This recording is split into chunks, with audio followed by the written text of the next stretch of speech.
Assalamualaikum warahmatullahi wabarakatuh. Kita bab mandi. Siapa namanya?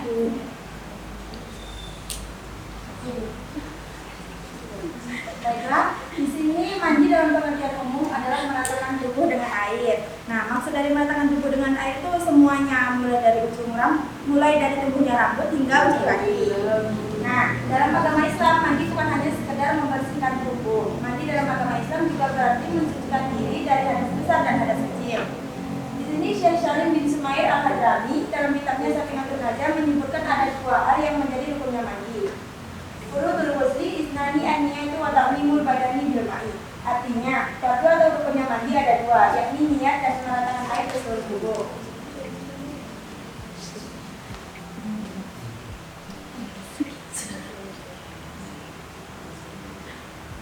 Nah, di sini mandi terbagi menjadi 4. Pertama, yaitu mandi yang disunahkan atau dianjurkan. Kedua, mandi sunnah. Ketiga, mandi wajib. Dan yang keempat, mandi yang diwajibkan.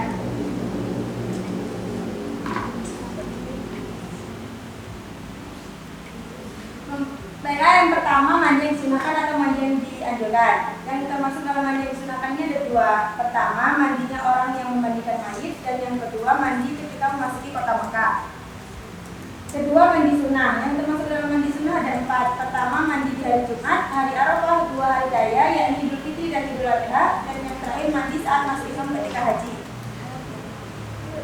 Yang ketiga, mandi wajib. Mandi wajib dibagi menjadi dua. Yang pertama, memandikan mayit, dan yang kedua, mandinya orang kafir ketika masuk Islam. Ini mu'alaf ya. Terus di sini juga ada perbedaan pendapat dari 4 imam. Yang pertama, menurut madhab Imam Malik dan Imam Hambali, orang kafir ketika masuk Islam itu diwajibkan mandi, meskipun selama ia kafir tidak menemukan sesuatu yang mewajibkannya mandi. Jadi contohnya kayak orang kafir ini pas kafir itu haid. Seumpamanya pas kafir dia haid, berarti dia tetap wajib mandi pas dia masuk Islam.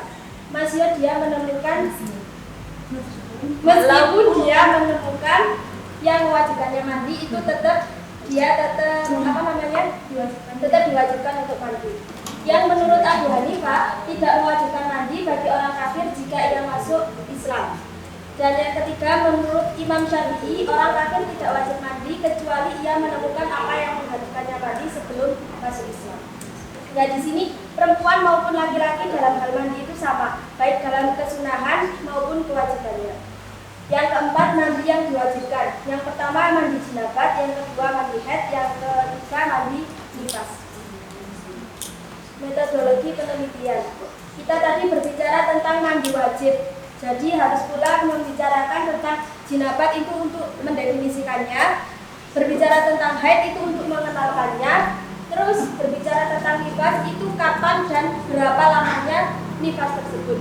Kemudian berbicara tentang istihadah, karena istihadah itu kan hubungannya dengan haid. Jadi harus dibedakan antara istihadah dan haid. Jika telah selesai mendefinisikan semuanya, maka akan dijelaskan perkara yang terjadi di dalam mandi fardu. Perkara yang berhubungan dengan mandi fardu, kemudian menjelaskan tentang tata cara mandi dan perkara yang wajib di dalamnya. Jadi kesimpulannya, mandi di sini itu hal yang lumrah, hal yang wajib dilakukan oleh seluruh manusia, oleh seluruh orang. Jadi sesuai dengan kaifiah yang berbeda-beda, ada 4 kaifiah tadi. Sesuai dengan tujuannya, baik itu tujuannya untuk membersihkan maupun mensucikan.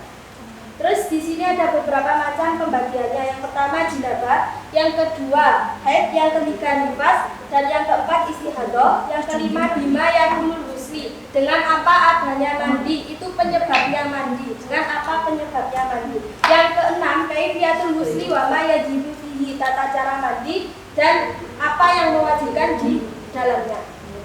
6 pembagian ini akan dilanjutkan oleh kelompok selanjutnya. Terima kasih. Wassalamualaikum warahmatullahi wabarakatuh. Waalaikumsalam.